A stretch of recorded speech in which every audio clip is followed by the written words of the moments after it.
Não me permito debater e polemizar nada dessas declarações de ministros do Supremo Tribunal Federal, porque eu considero que o Supremo não é palco e arena política. É uma casa que deve ser respeitada pelo povo brasileiro. Eu sempre propugnei por isso, que se respeite o Supremo Tribunal Federal, que dá a palavra final sobre conflitos sociais, sobre conflitos jurídicos que são levados a ele para poder decidir. Então é uma casa que deve julgar, que deve aplicar a justiça, que deve aplicar a Constituição e que todos os brasileiros devem confiar. Então não me permito fazer um debate político, tampouco receber agressões que gratuitamente eu recebi por membros do Supremo Tribunal Federal em razão de um papel constitucional que eu cumpri de buscar aprimorar a justiça do nosso país. O que nós fizemos ontem no Senado foi garantir que uma lei concebida pelos representantes do povo, nas duas casas do Poder Legislativo, Câmara dos Deputados e Senado Federal, sancionada por um presidente da República,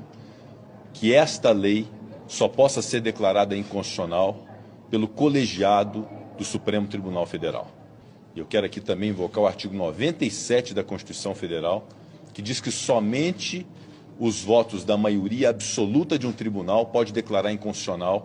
uma lei ou um ato normativo do poder público.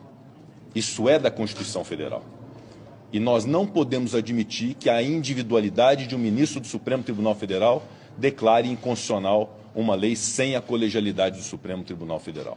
Portanto, eu não admito que se queira politizar e gerar um problema institucional em torno de um tema que foi debatido com a maior clareza possível, que não constitui nenhum tipo de enfrentamento, nenhum tipo de retaliação, e nós jamais nos permitiríamos a fazer isso, porque é algo puramente técnico de aprimoramento da justiça do nosso país, que vai ao encontro de um princípio constitucional que deveria ser aplicado no Brasil, que não é. Eu quero dizer aqui que ninguém e nenhuma instituição tem um monopólio da defesa da democracia no Brasil,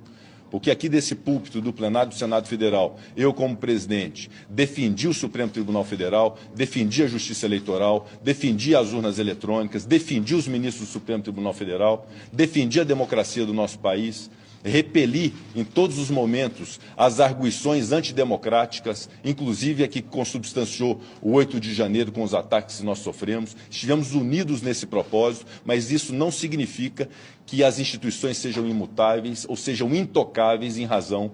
de suas atribuições.